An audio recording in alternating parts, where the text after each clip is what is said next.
So there was a woman by the name of Sylvia who found a wallet on the ground one morning, and she decided this was going to be her good deed for the day. She was going to return this wallet to its rightful owner. And so she set off and she grabbed the wallet. She looked inside, tried to find a piece of ID that would point her to the owner. And she found one. It said Brian Mulrain.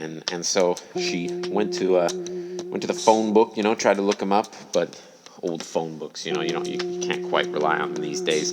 People with different providers, they're not necessarily in the book. So she looked at the address below the name, and she saw that there was an address. It was in France, an address in France. She thought that was surprising since she had just found this wallet, in Alberta, Canada. So she thought, it's a bit much to charter a flight for a good deed for the day. She didn't really expect to have this much work cut out for her, so she figured maybe she could mail it to the address, but she put it in an envelope, checked how much postage she needed. She mailed the wallet away, and then a few days later, the wallet was returned to her. It came back to her address, and she opened the package, and the wallet was there with a note that said, Miss Sylvia, we do not know what your knowledge is of Brian Mulrain, but this address you've written in is the address of a known international spy organization, and we now suspect that you are in communication with them. Therefore, we need you to come in right now for interrogation. And they gave her a new address, and now she was thinking, man, like, my good deed for the day just turned into a heck of a hassle. But at the end of the day, she didn't want to avoid police interrogation either, or anything like that. So she trusted the letter and just went to the address on the time and date in question. And then when she got there, she was very surprised to find that, in fact, it was not a secret. It wasn't CSIS or some kind of CIA meeting or anything. In fact, it was a group of dogs playing poker with cigars in their mouths, and she walked into the room at the address that they had given her, and a big black dog said, "Sit down, Sylvia. We have some very important information to share with you." And of course, she was stunned at first by the talking dog, but she thought, man, this day is just getting crazier and crazier. Well, it's been a few days now since the wallet pickup, but she was still trying to get her good deed for the day done. She had a quota to make, so she's figuring, I'll see this through. Maybe Brian Mulrain will see his wallet in the end. And then that's when a little yappy little terrier spoke up and said, "Hey, Brian Mulrain, I think I know this guy. I think I know him." And then the other dogs all murmured, "Oh, really? What do you know about Brian Mulrain?" And the little one said, "Oh, yeah, he was a dog owner. Yeah, back in Paris, I have a friend who grew up in Paris, and he had an owner who met Brian Mulrain. Yep. And, what did he say? He said he loves dogs, and he's a really good dog owner, gave him lots of treats, but one day he just up and vanished. Oh, yeah, flew out of the country and never came back." And the other dogs all sat around pondering, and they grunted at each other, and a few barks were exchanged, a couple dentist sticks were chewed, and then they came to a very important decision. That's when a very important-looking dog looked up at Sylvia and said, "Yeah, so, Sylvia, you look like a very good person, and you wish to do a good deed, do you?" And then she felt a little over her head, and she didn't want to get in trouble with these dogs, so she was just like, yep, that's me, good person, good deeds, that's me. And the wise, important-looking dog said, "Well, Sylvia, we've got you a flight to Germany here. You're going to be meeting up with a dog there. His name is Rex, and when you meet him out front of the airport, he's going to look like a stray, but with a nice collar, a very nice collar on a stray. And you're going to recognize him immediately. His collar should say Rex on it at closer inspection. And he's going to guide you to a meeting with a person who's going to put you in touch with who we may believe may be the Brian Mulrain you're looking for." And she was like, "Well, I'm not really sure that I'm looking for him anymore now that I know he's some kind of spy, but At the very least, I can return his wallet to him.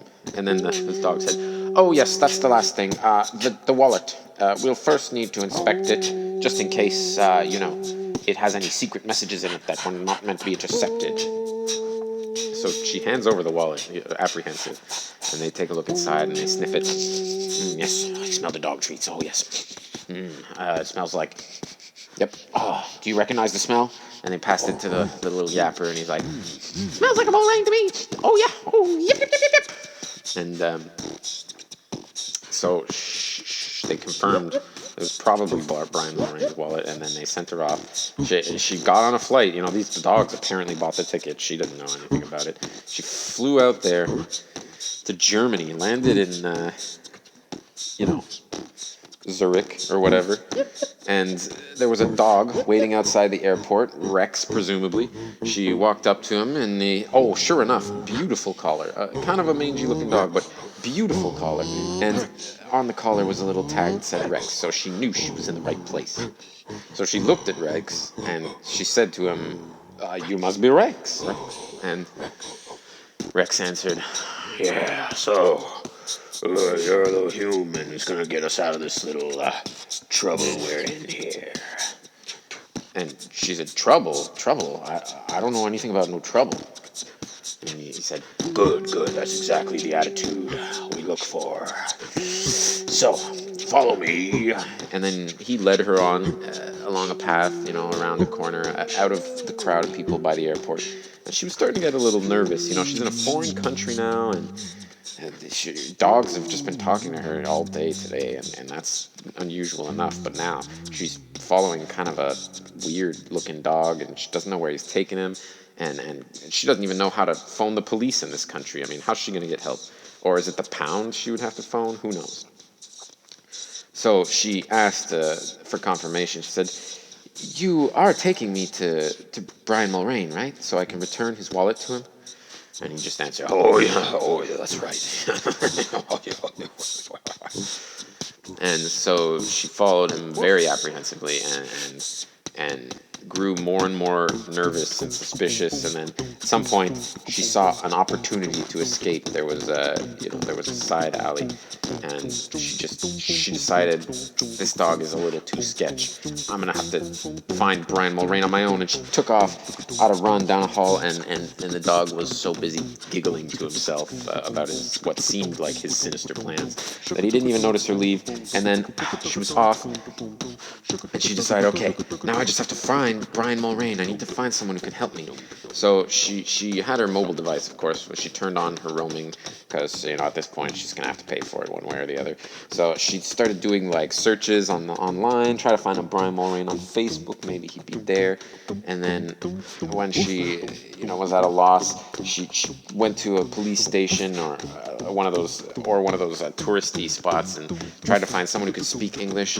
"I'm looking for a Brian Mulrain," and they all just said, no, don't have anyone, don't know anyone by that name. And finally she started showing people the picture, and she realized that she's looking for someone from France who left his wallet in Canada. So the odds of him being here in Germany were very slim, it seemed to her all of a sudden.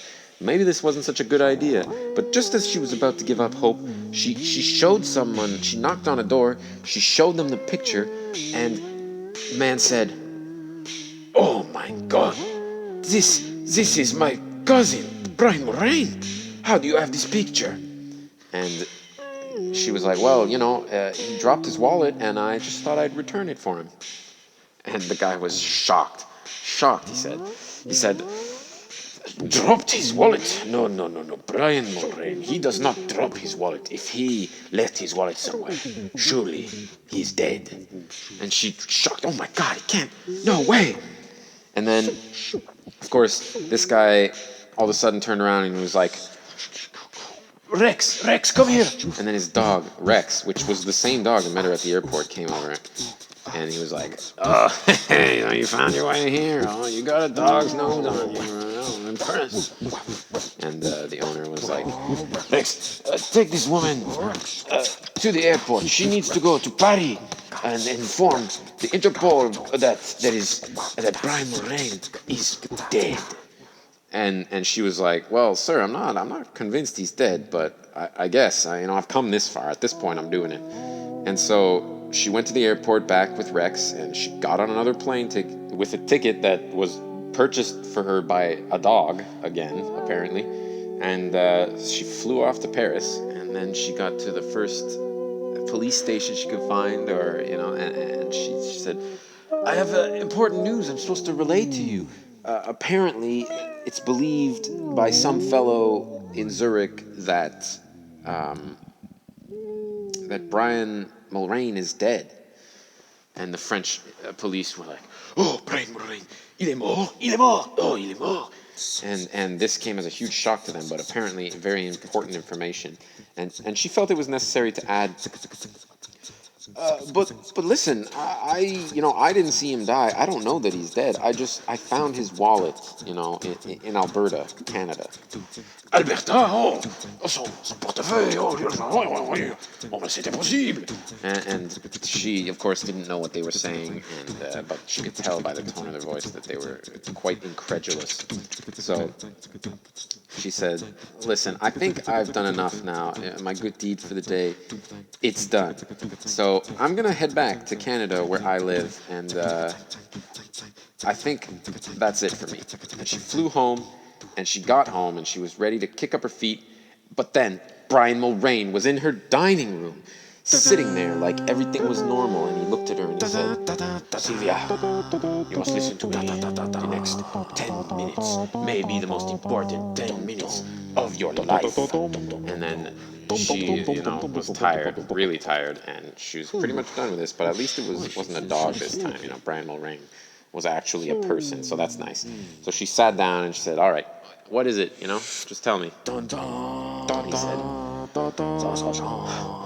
I just wanted to tell you that the lengths to which you went to return my wallet to me are so profoundly appreciated that I consider you one of the kindest people I've ever heard of. And she was like, "Oh, well, thanks, but what does that mean? What does that have to do with the next 10 minutes being the most important of my life?" He says, yes, I get to that. Now, it turns out now you are involved with the spy organization of dogs, and they do not let their people go. Now, you have become one of their most reliable sources of information transference, and they will be calling you soon. But there is a way out. She's like, "Oh, yeah, I'd rather not be part of a secret organization that I never agreed to join, so what is this way out? I'd like to know." And Brian turned to her and he said, You must go outside on the next full moon, and you must howl at the moon at the top of your lungs, and you must make a specific song, a song of dismemberment. It's not like it sounds. You sing, oh, oh, oh, oh, oh, oh, oh, oh, oh, oh, oh, oh, oh, oh, oh, oh, just like that. Just like that. Nothing can be different. It has to be exactly what I just did. Okay, practice now. and she practiced it for a bit, sounding really ridiculous. But she agreed to do it, and she went out on the next full moon. She did it, and for the rest of her life, when she'd pass a dog, they'd look at her and they'd wink, but they wouldn't bother her. So she felt she got the best end of that. That deed for the day was a deed for several days, but she did it.